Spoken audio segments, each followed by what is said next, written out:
ఇవాళే ఎమ్మెల్యే గారితో మాట్లాడాను, మన రూరల్ ఎమ్మెల్యేతో. నెల్లూరులో ఫ్లెక్సీలు కూడా ఇక పెట్టకుండా ఒక ఆర్డర్ ఇవ్వమన్నారు. ఆయన కూడా ఒప్పుకున్నారు. ఎందుకంటే ఫ్లెక్సీలు జనరల్గా ఏంటంటే ఫ్లెక్సీలు ఉంటే సిటీకి అందం రాదు. కొన్ని ప్లేసుల్లో ఐడెంటిఫై చేసి కొన్ని ప్లేసుల్లో పెట్టుకునేటట్టుగా ఏర్పాటు చేస్తాం.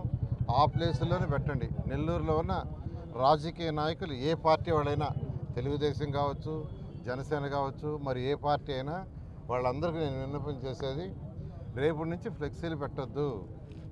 కొన్ని ప్లేసుల్లో ఐడెంటిఫై చేసి చెప్తాం, అక్కడ మాత్రం పెట్టుకోండి. సిటీ అందం రావాలంటే, స్మార్ట్ సిటీ కావాలంటే దాంట్లో ఇదొక పార్ట్. డెవలప్డ్ కంట్రీస్ ఎక్కడ తీసుకున్నా ఫ్లెక్సీలు ఉండవు. ఇవాళ కనుక్కున్నాను, చెన్నైలో కూడా యాక్చువల్గా వాళ్ళ దగ్గర జియో కూడా ఉందంట. ఇవాళ మన సబ్ కలెక్టర్ చెప్పారు. ఆ జియో తెప్పించమన్నాను, స్టడీ చేయమన్నాను. నేను అందరిని రిక్వెస్ట్ చేసి చెప్తున్నాను.